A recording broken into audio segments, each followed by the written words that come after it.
Assalamualaikum warahmatullahi wabarakatuh. Berjumpa lagi dengan saya Muhammad Nazir Iqdami dalam tutorial statistika.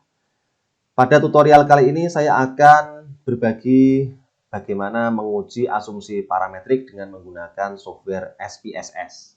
Sebelumnya ingin saya tekankan bahwasannya mengapa asumsi parametrik ini penting, karena ini sebagai prasyarat sebelum kita masuk ke metode analisis menggunakan t-statistik atau t-test, yaitu metode yang digunakan untuk membandingkan rata-rata dari dua kelompok.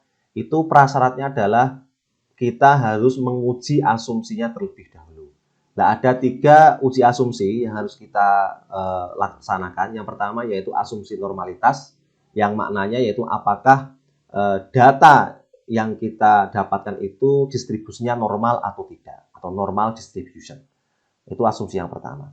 Asumsi yang kedua yaitu asumsi varian sama atau equal variances, atau ada yang mengatakan homogeneity of variance. Maksudnya adalah kita juga harus menguji apakah varians dari dua kelompok yang akan kita uji dengan t-statistik itu nanti apakah variansnya itu sama atau hampir sama, seperti itu. Lalu yang ketiga adalah asumsi independensi data atau unbiased samples, artinya apakah sampel yang kita dapatkan itu bias atau saling mempengaruhi satu sama lain atau tidak. Nah, itu semuanya harus kita buktikan terlebih dahulu sebelum kita bisa melaksanakan atau melakukan operasi t-test ya, sebelum kita ke t-test. Oke, satu persatu akan saya bahas, yaitu asumsi normalitas. Yang pertama, apakah datanya itu distribusinya normal atau tidak. Akan saya buka di sini, kita SPSS, ini SPSS seperti ini. Saya sudah siapkan data, ya ini SPSS. Saya sudah siapkan data. Data ini Anda lihat dari data view ini, saya sudah masukkan datanya. Yang di sini adalah kode pilihan minuman 1, ini berarti minuman pertama. Terus yang ini yaitu minuman yang kedua, di sini juga ada. Itu sudah saya kodekan. Jadi 1 dan 2 di sini, angka di sini hanyalah sebagai kode saja. Lalu di sini adalah tinggi badan. Ya, tinggi badan ini 150 dan seterusnya, ini adalah tinggi badan dalam sentimeter. Ya. Lalu kita lanjut dulu ke variabel view. Variabel view di sini Anda bisa lihat bahwasanya pilihan di sini, pilihan minuman ini sudah saya values-nya Anda lihat, ini values-nya adalah 1, itu maknanya apa? 1 itu berarti maknanya bahwasanya minumannya berarti tajin. Kalau yang 2 berarti bahwasanya minumannya adalah susu Hilo. Ini contoh saja ya. Oke, saya klik oke. Terus di sini karena di sini hanya sebagai kode, maka measure-nya harus nominal. Ya, harus nominal. Pastikan ini measure-nya nominal. Begitu juga dengan tinggi badan. Tinggi badan di sini karena ini adalah sebuah data continuous, karena dia data continuous, maka di sini measure-nya harus scale. Oke, itu yang harus kita pastikan terlebih dahulu. Kalau sudah begitu, sekarang kita pertama yaitu sekali lagi kita akan menguji apakah data itu distribusinya normal atau normal distribution. Nah, bagaimana kita menganalisisnya? Kita sekarang ke klik analyze, ya. Lalu Anda ke descriptive statistik, terus di sana ada pilihan explore, Anda klik explore, ya. Ini saya reset dulu. Nah, pilihan minuman Anda masukkan karena di sini datanya ini adalah data nominal hanya sebagai kode, maka Anda masukkan ke factor list. Sedangkan tinggi badan ini data scale atau yang continuous, Anda masukkan ke dependent list di sini. Nah, oke. Setelah itu Anda klik di sini.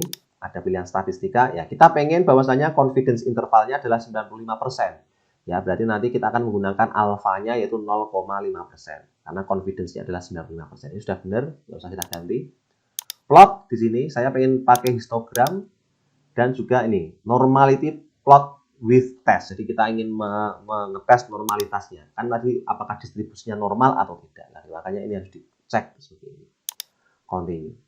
Terus option ini sudah benar, nggak usah di apa-apain. Terus kalau sudah seperti ini langsung klik OK. Maka akan keluar jendela output seperti ini. Ya, jendela outputnya seperti ini, ada deskriptifnya, rata-rata orang yang minum tajin itu berapa, rata-rata tinggi badan dari orang yang minum tajin itu berapa, rata-rata tinggi badan dari orang yang minum Hilo itu berapa, itu di sini ada semua. Nah, yang perlu diperhatikan adalah ini, test of normality.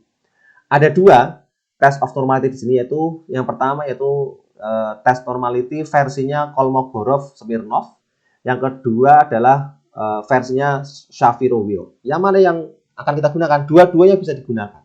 Karena dua-duanya ini adalah tes untuk menguji apakah data itu distribusinya normal atau tidak, yaitu Kolmogorov-Smirnov atau Shapiro-Wilk. Ada yang bilang bahwasanya Shapiro-Wilk ini lebih robust atau lebih kuat, lebih valid daripada Kolmogorov. Tapi sebenarnya dua-duanya ini bisa digunakan. Nah, sekarang yang perlu diperhatikan adalah ini, taraf signifikansinya, ya, taraf signifikansinya. Di Kolmogorov-Smirnov yang di sini ada sig titik, ya, taraf signifikansinya itu yang untuk tajin itu 0,68, untuk halo itu 0,200. Sama dengan Shapiro-Wilk, ini signifikansinya adalah 0,141 yang di sig ini di bawah kolom sig ini.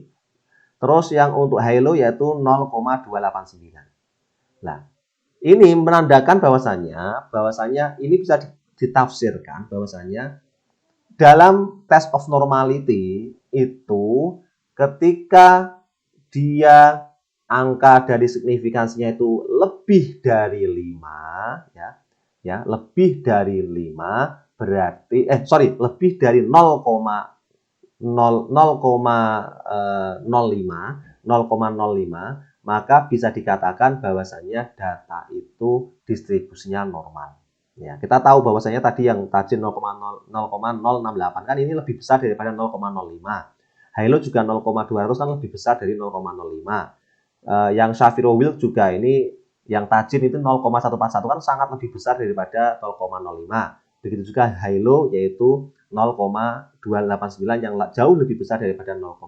Maka kita bisa menyimpulkan karena seluruh nilai ini melebihi atau lebih besar dari 0,05, maka kita bisa bilang bahwasannya distribusi data Anda itu normal. Jadi asumsi normalitasnya terpenuhi. Jadi saya kembali lagi ke PowerPoint tadi, berarti asumsi normalitas terpenuhi.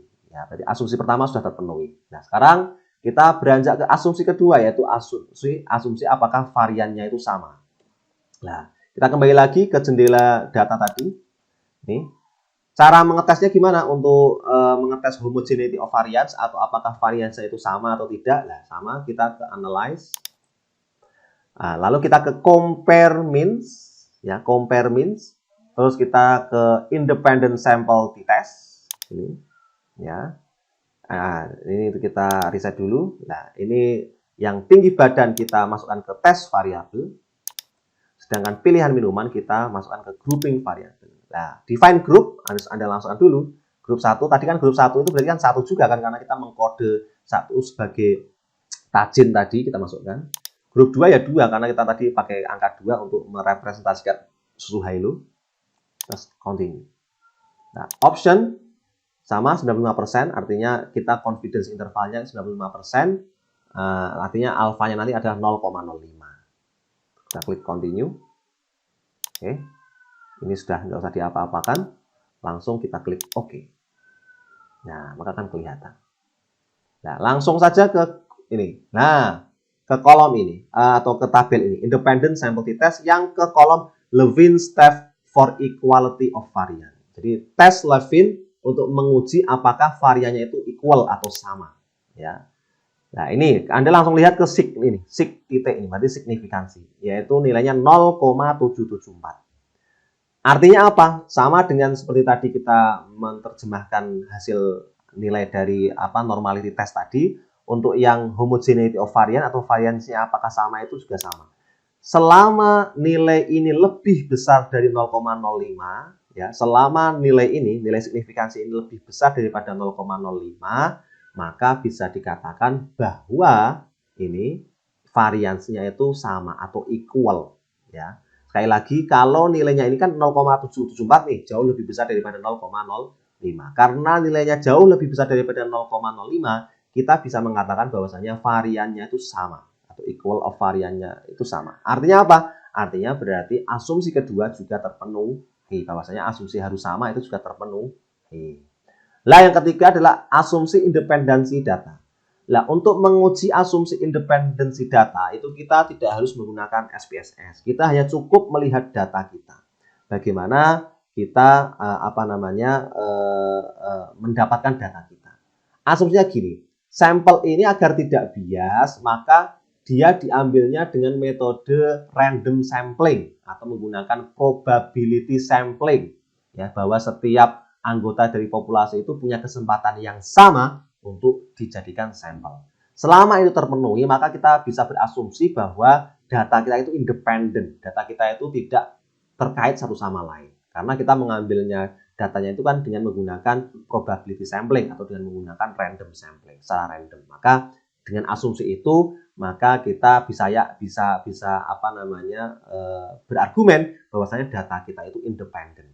Ya, data kita itu independen, tidak terkait satu sama lain. Itu cara mengeceknya. Ya, selama ketika proses sampling Anda itu baik, proses sampling Anda itu menggunakan metode probability sampling atau random sampling, maka insya Allah data Anda itu kita bisa yakin bahwasanya data Anda itu independen.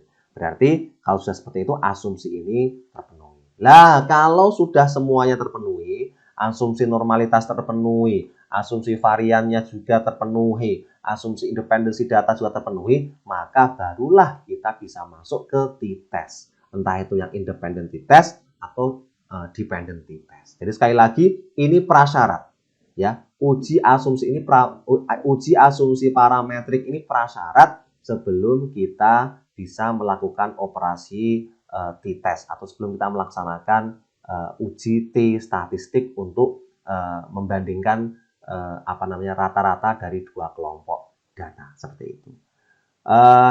Demikian tutorial singkat dari saya, semoga bermanfaat. Mohon maaf kalau ada salah-salah kata. Saya akhiri. Wassalamualaikum warahmatullahi wabarakatuh.